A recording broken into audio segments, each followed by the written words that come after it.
ہم وہی کہیں گے جو ہمارا دین ہم کو بتاتا ہے، عمل کرو۔ سیدنا خالد بن ولید رضی اللہ تعالیٰ ایک جگہ گئے ہیں، ایک علاقے میں عیسائیوں سے آپ کا مقابلہ ہے، حق پر ہونے کا یقین کیسا ہونا چاہیے؟ عیسائیوں سے مقابلہ ہے، اور کئی جگہوں پر ایسا ہوا ہے کہ مقابلے جو ہے صرف تلواروں سے نہیں ہوئے، کئی علاقے ایسے بھی آئے ہیں صحابہ کے ساتھ کہ کبھی علمی مقابلہ ہوا، کبھی زبانی مقابلہ ہوا، کبھی تلواروں کا مقابلہ ہوا، کبھی کسی اور طریقے سے بھی ہوا۔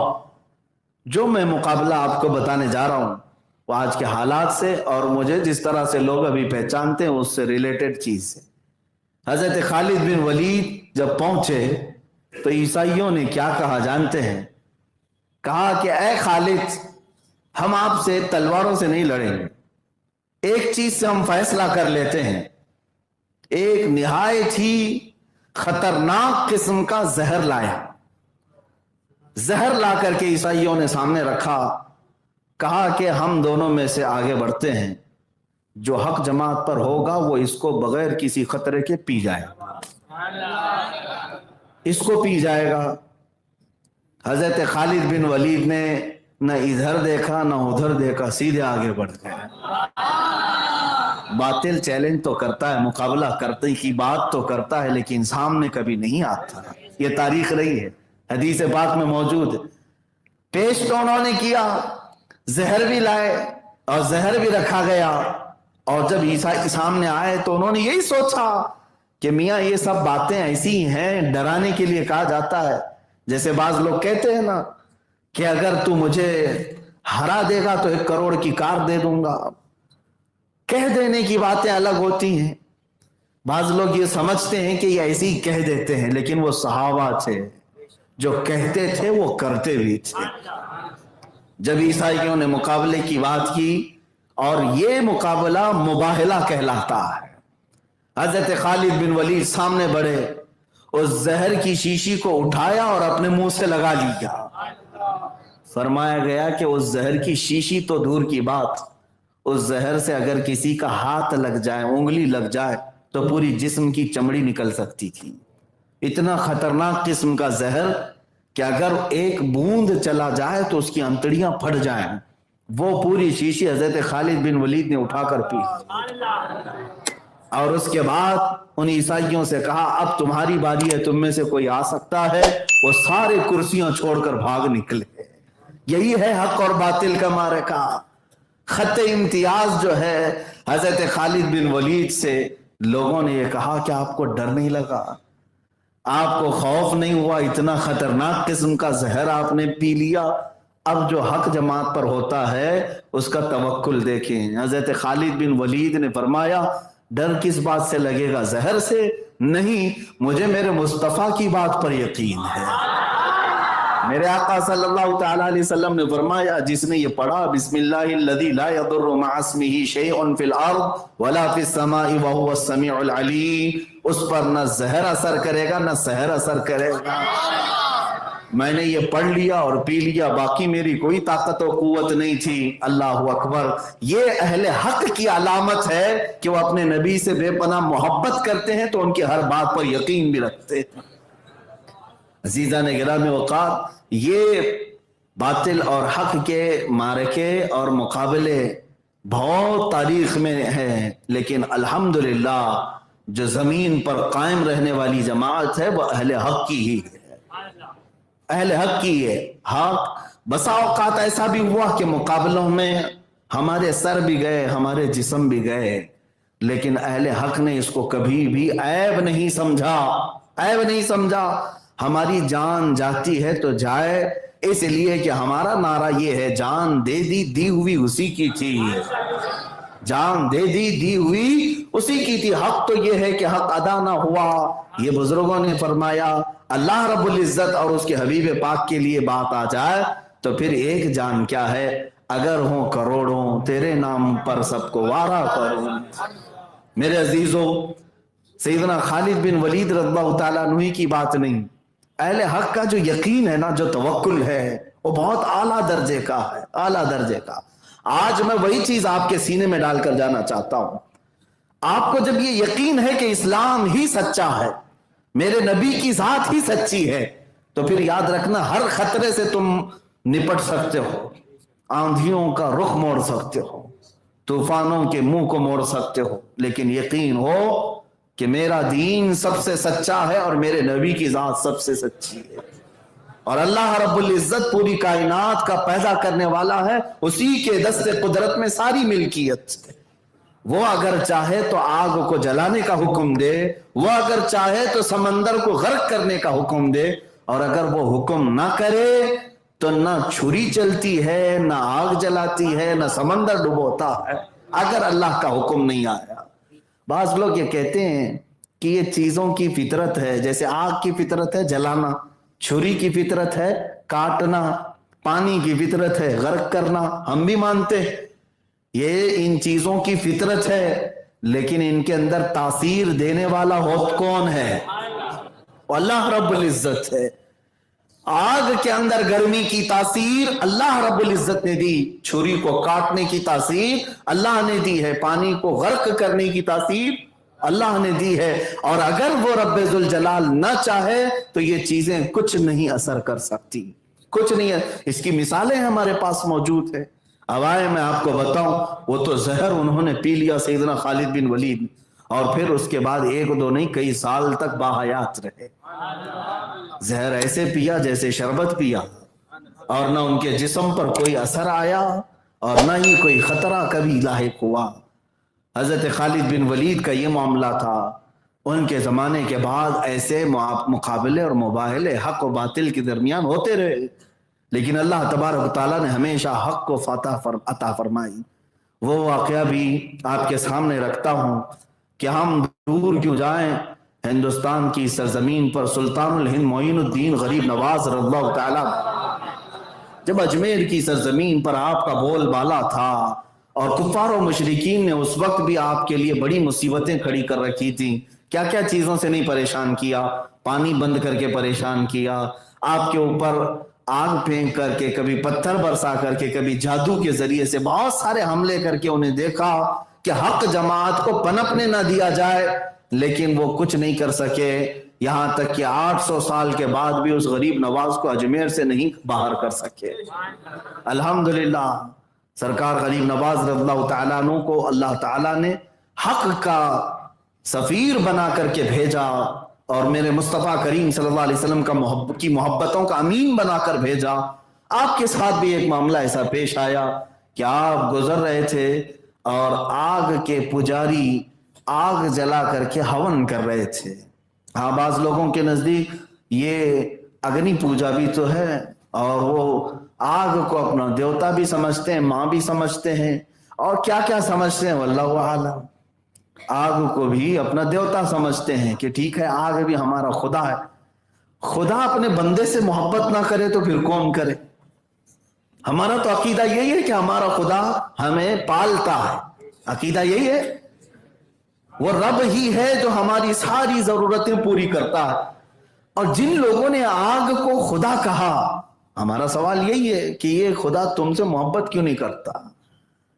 تو حضرت غریب نواز کا بھی سیدھا سا سوال تھا، لاجک یہی کہتی ہے، آگ کی پوجا کرتے ہوئے بیٹھے ہیں، کافی دیر سے ہون چل رہا ہے، تو اس پنڈت کے سامنے حضرت غریب نواز نے یہ کہا کہ یہ خدا ہے تمہارا، کتنے سال برسوں سے یہ جل رہا ہے، اس کو بجھنے نہیں دیا، ہم نے بجھنے نہیں دیا، رات بھی دن بھی یہ جاری ہی رہتی آگ۔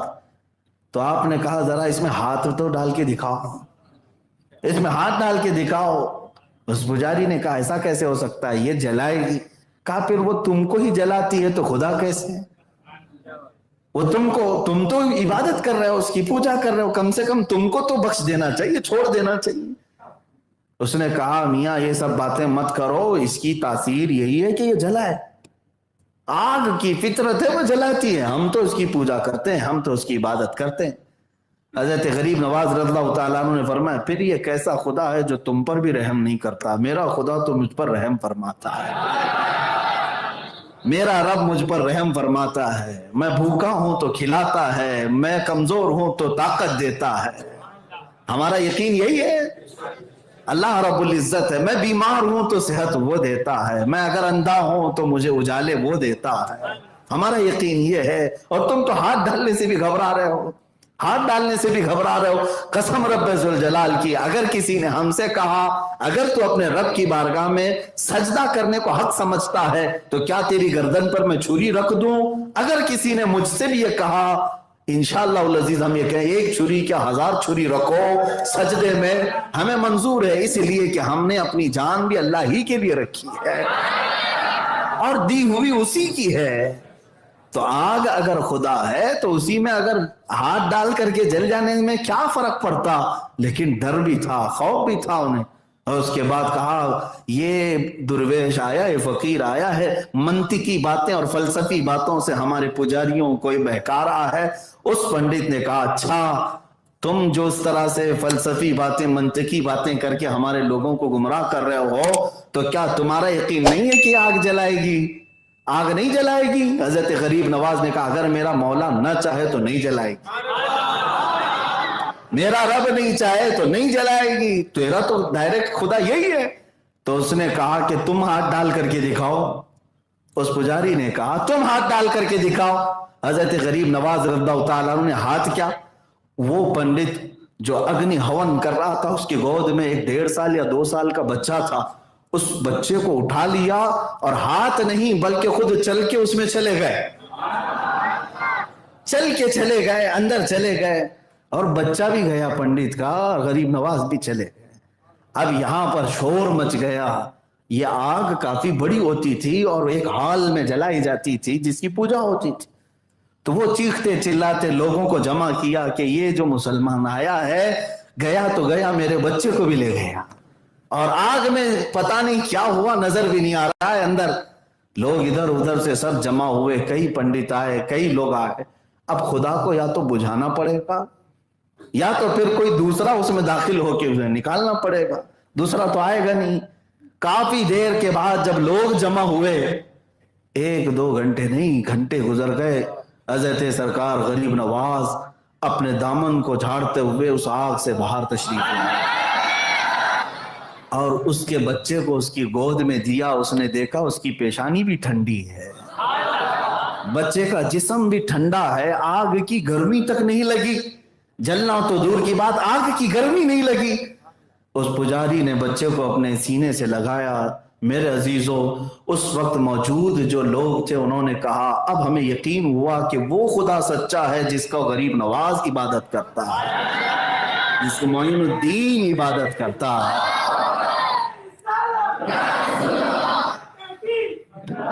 عزیزان گرامی وقار, یہ حضرت غریب نواز رضی اللہ تعالیٰ عنہ کے سلامتی کے ساتھ باہر آنے کے بعد اب ایک سوال میں یہ کرتا ہوں, یہاں لگے ہاتھوں میں ایک بات عرض کر دیتا ہوں.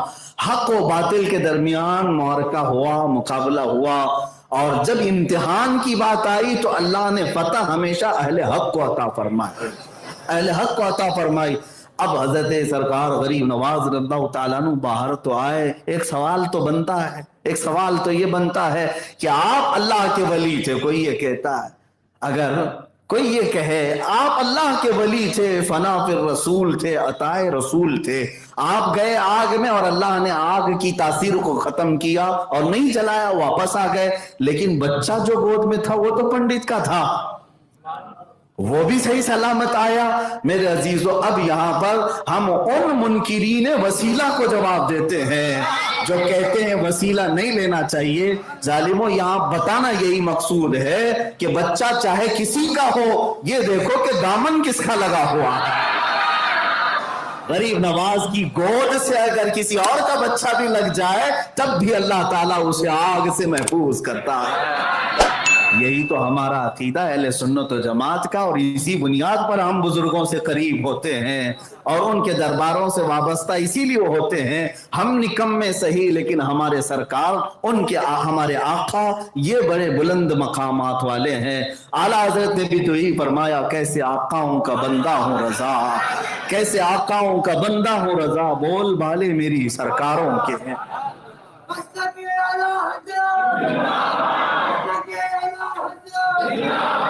حق و باطل کے درمیان معرکہ ہوتا رہا اور اہل حق کو اللہ تعالیٰ نے فتح ہمیشہ عطا فرمائی۔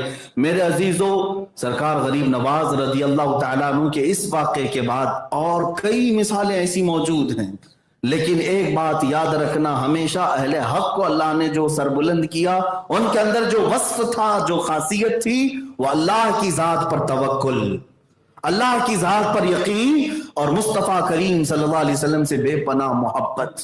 یہ دو چیزیں جس کے سینے میں آئیں، سمجھ لو کہ وہ بندہ ہمیشہ اللہ تعالیٰ کے حفظ و امان میں ہے، اللہ کے حفظ و امان میں ہے۔ پوری دنیا چاہے تو کچھ نہیں کر سکتی، اور اگر اللہ نے اس کے مقدر میں کچھ لکھا ہے تو وہ ہو کر رہے گا۔ ایک توکل اور ایک یقین اور بھی بتا دوں، یہ مسلمانوں کی فوج ہے، سب سے پہلی مرتبہ یورپ کی سرزمین پر اترنے جا رہی ہے۔ عرب میں اسلام تھا، یورپ میں آنا تھا، ایشیا سے یورپ ایک دوسرے بر اعظم میں جا رہا ہے، ایک دوسرے انٹرکانٹیننٹل میں جا رہا ہے۔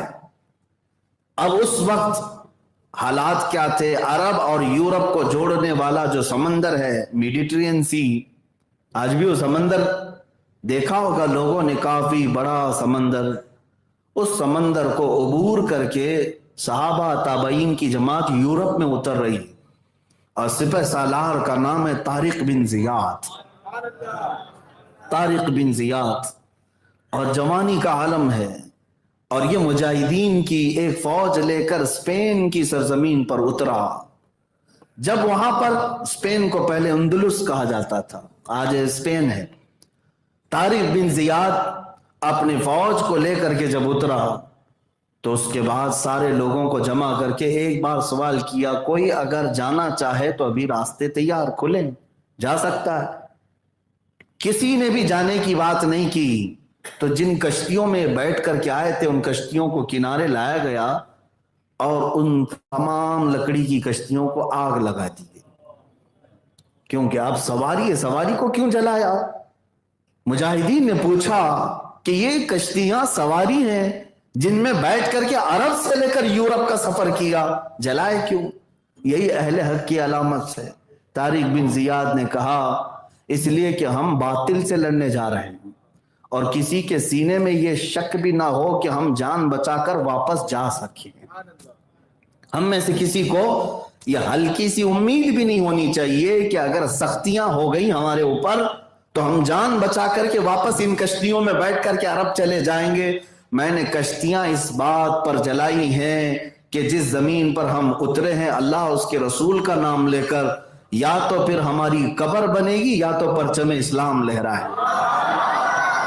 اور دنیا نے دیکھا طارق بن زیاد کا یہ توکل تھا، یہ یقین تھا، پرچم اسلام ایسا لہرایا کہ پورے یورپ کے چپے چپے میں اسلام پھیلا۔ اہل حق کسی بات سے خوف نہیں کھایا کرتے، ڈرتے نہیں۔ وہ جن علاقوں پر گئے، جن زمینوں کو انہوں نے عبور کیا، ان کے ساتھ جو طاقت جاتی تھی وہ توکل کی طاقت تھی۔ اب بات یہاں پر یہ بھی عرض کر دوں، حضور سلطان الہند غریب نواز رضی اللہ تعالیٰ عنہ جب ہندوستان تشریف لا رہے تھے، اس وقت کے حالات ایسے تھے کہ کئی بادشاہوں نے پہلے یہاں پر ہندوستان پہ حملے کیے اور کوششیں، یہ راجے مہاراجاؤں کا حال تھا، ایسا سسٹم نہیں تھا الیکشن کا، سیلیکشن کا، ای وی ایم کا، یہ سب معاملات نہیں تھے۔ جس کو جتنی طاقت اتنے قبضے کرتا تھا، جس کو جتنی زمین مل گئی اتنے کا وہ بادشاہ بنتا تھا۔ اس زمانے میں ایک بادشاہ شہاب الدین غوری ان علاقوں کو فتح کرتے ہوئے یہاں تک آیا تھا، لیکن شکست کھا کر کے جا رہا تھا، ہار کر کے جا رہا تھا۔ اور یہ وہ وقت تھا جب معین الدین حسن چشتی غریب نواز رضی اللہ تعالیٰ عنہ دو چند فقیروں کے ساتھ ہندوستان آ رہے تھے۔ مشکل سے 7-8 لوگوں کی جماعت تھی جو ہندوستان کی طرف آ رہی تھی۔ بیچ راستے میں بادشاہ کی فوج واپس پلٹ رہی تھی، درویشوں کی جماعت اندر آ رہی تھی، ٹکراؤ ہو گیا تو لوگوں نے پہچان لیا کہ یہ مسلمان فوج ہے، مسلمان جماعت ہے، درویشوں کی پوچھو یہ کہاں جا رہے ہیں۔ تو بادشاہ نے قاصد بھیجا پوچھوانے کے لیے، کوئی آیا اور حضرت غریب نواز سے پوچھا، بابا کہاں جا رہے ہیں، کدھر کا سفر ہے؟ حضرت غریب نواز نے جواب دیا ہندوستان فتح کرنے جا رہے ہیں، درویشوں کی چھوٹی سی جماعت، اور بات کس بات کی کر رہے ہیں؟ یہی تو توکل اور یقین ہے جس کو اقبال نے کہا تھا، نکل کر کے صحرا سے جس نے الٹ دیا تھا تخت روما کو، نکل کر کے صحرا سے جس نے الٹ دیا تھا تخت روما کو، سنا ہے قدسیوں سے میں نے کہ وہ شیر پھر ہوشیار ہوگا۔ ہمیشہ سے اللہ رب العزت نے 313 کے ذریعے سے فتح اسلام فرمائی، اور قیصر و کسریٰ کو دھول چٹانے والی جماعتیں بھی بہت بڑی بڑی نہیں تھیں، وہی صحابہ تھے جو چند کھجوروں پر پورے دن گزارا کرتے تھے۔ عزیزان گرامی، جب یہ جواب ملا تو یہاں کہے لگنے لگے بادشاہ کے ہاں، فوج کے ہاں، کہ یہ دیوانوں کی جماعت ہے اور اتنی بڑی بات کر رہے ہیں۔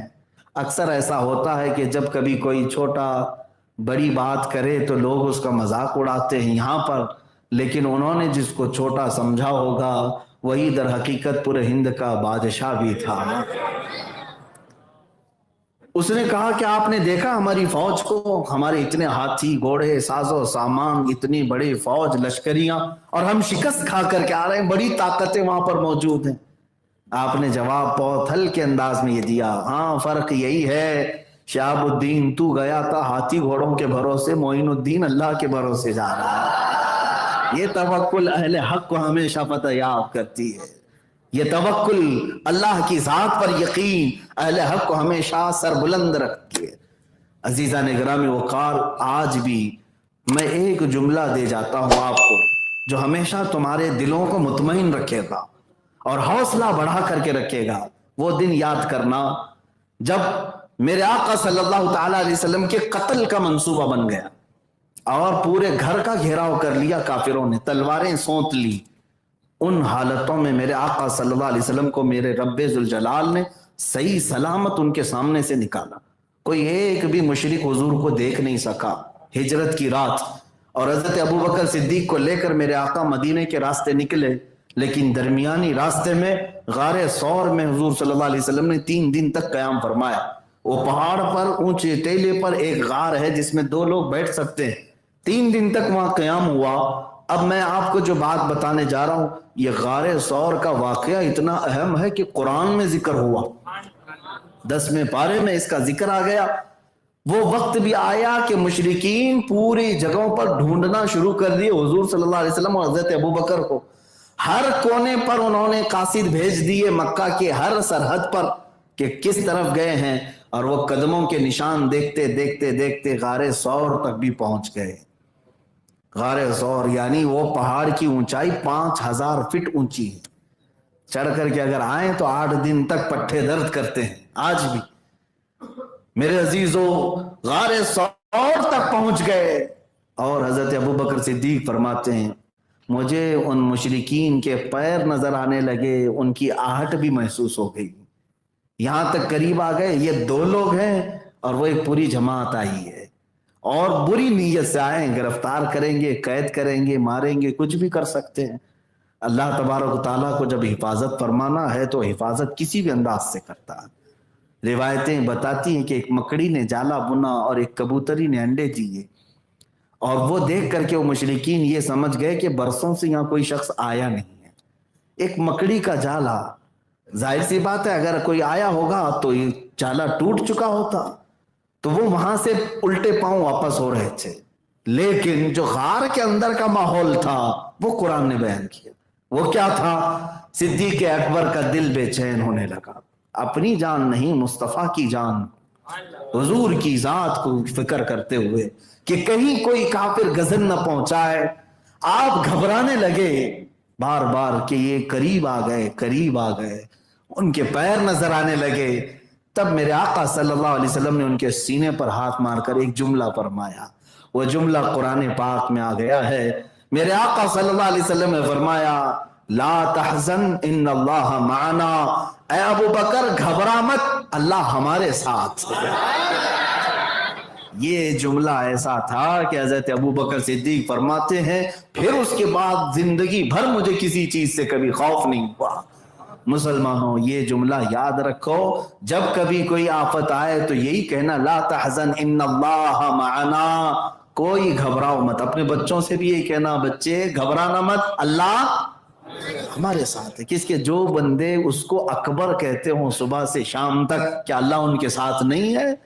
اللہ کو اکبر کون پکارتا ہے؟ مسلمان پکارتے ہیں۔ اس کے کلام کی تلاوت کون کرتا ہے؟ مسلمان کرتے ہیں۔ اس کی عبادتیں، اس کا رکوع، اس کا سجدہ کون سی جماعت کرتی ہے؟ مسلمان کرتے ہیں۔ اس رب ذوالجلال کے احکام پر آج دنیا میں کون عمل پیرا ہے؟ یہ مسلمان ہے۔ تم خوش نصیب ہو تو کیا اللہ تمہارے ساتھ نہیں ہے؟ اللہ تمہارے ساتھ ہے، لیکن کچھ مصیبتیں آتی ہیں تو یہ ہماری شامت اعمال ہے، ہمارے برے اعمال کی وجہ سے ہے، لیکن پھر بھی ہمیشہ یہ توکل رکھو اللہ ہمارے ساتھ۔ اب حضور پاک کی محبت کی بھی بات، دونوں چیزیں ساتھ میں ہونی چاہیے، اللہ کا توکل اور حضور کی محبت۔ یہی مسلمان اہل حق کے لیے وصف خاص ہے، یہ امتیاز ہے جو تمہیں فرق کرتا ہے دوسری جماعتوں سے۔ الحمدللہ جن کے دلوں کے اندر یہ دو چیزیں ہیں، اللہ کا توکل اور رسول پاک کی محبت، وہ چہرے بھی پہچانے جاتے ہیں۔ الحمدللہ وہ چہرے بھی پہچانے جاتے ہیں، چہروں سے دیکھ کر کے بھی پتہ چلتا ہے اہل حق کی جماعت کون سی ہے۔ یہی کی بات نہیں کر رہا ہوں، عرب والے بھی کہتے ہیں، عرب والے بھی، امریکہ والے بھی، یورپ والے بھی، بلکہ پچھلی تقریر میں میں نے یہ کہا تھا نا، ایک ہمارے مسلک اور مذہب سے تعلق نہ رکھنے والے شخص نے بھی کہا اس زمانے میں حضور سے جو صحابہ محبت کرتے تھے ویسی محبت دیکھنا ہے تو بریلویوں میں دیکھو۔ ان کی زبانوں سے بھی اللہ نے یہ کہلوایا، اس کا مطلب یہ ہے کہ یہ محبت تمہارے چہروں کی رونق ہے، حضور سے جو تم بے انتہا محبت کرتے ہو یہ چہروں کی چمک ہے جو تمہیں خاص کرتی ہے، خاص کرتی ہے۔ میں عمرے کے سفر میں ایک شخص سے ہماری ملاقات ہوئی جو اہل سنت و جماعت سے نہیں دوسری جماعت سے ہے۔ اپنا ایک دردناک واقعہ پیش کرتے کرتے ایک بات انہوں نے یہ بیان کی تھی جو میں عرض کر رہا ہوں۔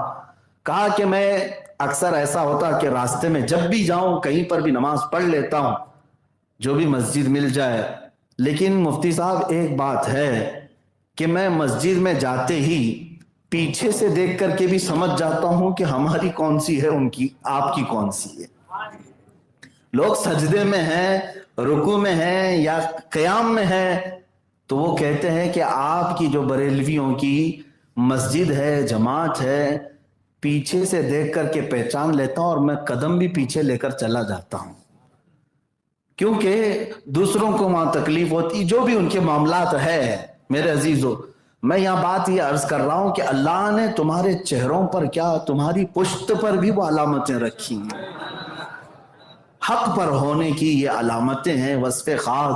حضور کی محبت کرنے والا لاکھوں میل دور سے بھی پہچانا جاتا ہے، وہ کہیں پر بھی رہتا ہو لیکن لوگوں کے دلوں پر راج کرتا ہے، اس سے لوگ جڑتے ہیں، محبت کرتے ہیں۔ یہ وصف خاص ہے جو تمہیں باطل جماعت سے امتیاز پیدا کرتا ہے۔ ایک بات یاد رکھیں، اللہ کے نبی صلی اللہ تعالیٰ علیہ وسلم سے محبت کرنے والا بظاہر کچھ تکلیفوں میں آ سکتا ہے، جیسے کہ میں نے اس سے قبل بھی کہا تھا، اسے مارا تو جا سکتا ہے لیکن مردہ کبھی نہیں کیا جا سکتا۔ اور جو باطل پر ہیں پوری طاقت کے نشے میں اور تخت پر بیٹھ کر کے بھی وہ بظاہر زندہ دکھتے ہیں لیکن حقیقت میں مردہ ہوتے ہیں، حقیقت میں مردہ ہوتے ہیں۔ نہ ہمیں آج ابو جہل کا کوئی پرسان حال نظر آتا ہے، نہ اس کی خیریت پوچھنے والا، نہ ہی یزید کا کوئی ساتھی نظر آتا ہے، نہ اس کی اولاد نظر آتی ہیں، کچھ نہیں۔ ہاں لیکن ناجائز طریقے سے کچھ لوگ ہو سکتے ہیں وراثت پائے ہوں، جن کو ابھی میلاد میں بھی پیٹ درد کرے گا اور پکاریں گے کہ یہ کیوں، یہ جائز ہے کہ ناجائز ہے، شرک ہے یا بدعت ہے۔ جیسے آپ لوگوں کو پتہ ہے ہر سال حضور کی میلاد آنے سے پہلے کچھ لوگوں کے چہروں پر الگ سا رنگ آتا ہے۔ یہاں یہ بھی بات پتہ چلتی ہے کہ رنگ بدلنے کا طریقہ بھی الگ الگ ہے۔ ہماری مسجدیں روشن ہو جاتی ہیں اور کچھ مسجدیں اندھیرے میں آ جاتی ہیں۔ کون سی چیز ہے جو تمہیں الگ کر رہی ہے؟ فرق کس چیز سے پیدا ہو رہا ہے؟ محبت مصطفیٰ ہے۔ میرے آقا صلی اللہ تعالیٰ علیہ وسلم کی محبت. بلکہ میں نے مفتی احمد یار خان نعیمی رحمۃ اللہ علیہ سے پڑھا کی ایک عبارت یہ بھی پڑھا، میاں اہل حق اور اہل باطل کی پہچان اللہ نے ایسی رکھی، صرف یہاں کے رہن سہن میں نہیں بلکہ جنازے بھی فرق پیدا کرتے ہیں. جنازوں میں بھی فرق ہوتا ہے. ایک جنازہ جاتا ہے خوب پھول پہن کر کے جاتا ہے، خوب خوشبوؤں میں معطر ہو کر کے جاتا ہے، اور بعض جنازے وہ بھی ہوتے ہیں جن کی سڑن سے کوئی قریب بھی نہیں جاتا. اور یہاں الحمدللہ جب کوئی ہمارا جنازہ نکلتا ہے تو ایسا لگتا ہے کہ وہ دولہا بن کر کے جا رہا ہے، اور اس پر لوگ ہزاروں طریقے سے سلام بھی پڑھ رہے ہیں، درودوں کی ڈالیاں بھی نچھاور میرے آقا کی بارگاہ میں، اور اسے عزتوں کے ساتھ اتارا جاتا ہے. کس یقین کے ساتھ؟ بعض لوگ جنازہ لے کر بھاگتے ہیں اور ایسے دفن کر کے آتے ہیں کسی کو خبر بھی نہ ہو، پتہ بھی نہ چلے. نہیں، ہمارے ہاں تو الحمدللہ خوب اعلان کے ساتھ، مجرم تھا تو بھی، گنہگار تھا تو بھی، بہت سارے اس کے اندر خطائیں تھی تب بھی اسے سجاتے ہیں، سنوارتے ہیں، اچھے انداز سے لے جا کر کے دفناتے ہیں. کیوں؟ اس لیے کہ ہمارا یقین یہ ہوتا ہے کہ آج مصطفیٰ کے دیدار کے لیے جا رہا ہے، میرے آقا صلی اللہ تعالیٰ علیہ وسلم کی زیارت کے لیے جا رہا ہے. وہاں پہنچے گا تو اس کا چہرہ تو صاف ہو، اس کے لباس تو اچھے ہوں، اس کو سجایا جائے، یہ ہمارا اعتقاد ہے. جیسے کہ شاعر نے کہا تھا، اب تو پائے ناز سے اے فرشتوں کیوں اٹھوں، مر کے پہنچا ہوں یہاں اس دل ربا کے واسطے. اب یہاں پر بات میں اپنی گفتگو کو سمیٹتا ہوں، زیادہ دیر آپ کو نہیں تھکاؤں گا. حق و باطل کے درمیان جو وصف خاص ہے، جو تمہیں ممتاز کرتا ہے، وہ دو چیزیں ہیں، ایک اللہ کی ذات پر توکل اور دوسرے میرے مصطفیٰ کی ذات سے بے پناہ محبت. اب میں آپ کو بتاتا ہوں، یہ دو چیزیں جب آتی ہیں تو سارا خوف بھی نکالتی ہیں، ہر ڈر نکالتی ہیں، ہر خوف نکالتی ہیں. موسیٰ علیہ الصلوۃ والتسلیم کے ساتھ بظاہر کوئی فوج نہیں تھی، لیکن فرعون کی آنکھوں میں آنکھیں ڈال کر بات کرتے تھے. ہاں، بڑی بڑی طاقتوں کے ساتھ یہ مقابلہ کرتے، بات بھی کرتے. حضور صلی اللہ علیہ وسلم جب اپنے کسی صحابی کو قاصد بنا کر بھیجتے، وہ بڑے بڑے بادشاہوں کے درباروں میں جاتے اکیلے، اور بادشاہ سے ڈائریکٹ کیا بات کرتے. آپ دیکھیں حضرت مصعب بن عمیر حضور کے سفیر ہیں، ترجمان ہیں، ایمبیسیڈر ہیں. حضور کا خط لے کر کے بادشاہ کے بھرے محل میں جاتے اور قرآن کی 2-4 آیتیں پڑھ کر سناتے، اور اس کے بعد سیدھے بادشاہ سے کہتے، اے بادشاہ تیری رعایا بڑی ہے، سلطنت بڑی ہے، میں تجھے دعوت دیتا ہوں اسلام قبول کر لے. ایک قاصد، ایک صحابی یا 2 صحابہ جاتے اور کس سے بات کرتے؟ بادشاہ. وہ وزیروں کے بیچ بیٹھا ہے، سپاہیوں کے بیچ بیٹھا ہے، لیکن اہل حق کبھی کسی سے ڈرتے نہیں. شاعر نے کہا ہے کہ اہل حق کبھی کسی سے مات کھا سکتے نہیں، سر کٹا سکتے ہیں لیکن سر جھکا سکتے نہیں. یہی وصف ہے اہل حق کا.